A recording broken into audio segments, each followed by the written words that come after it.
The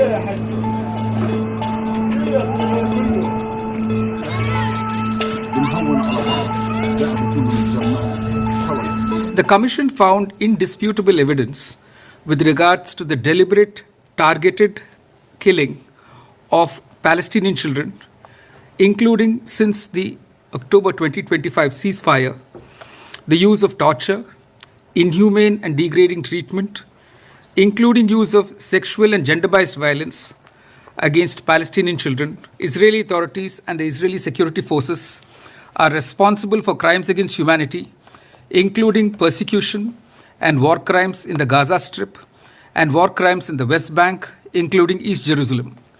The report released today further substantiates our finding on genocide.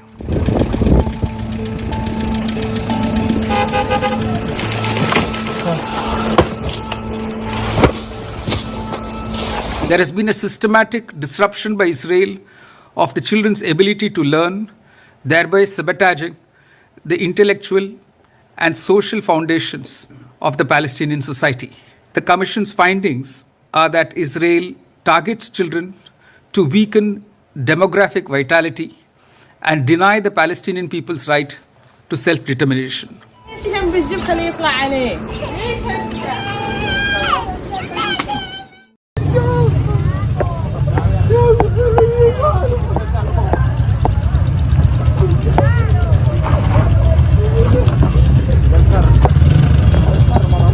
Sí, yo ya lo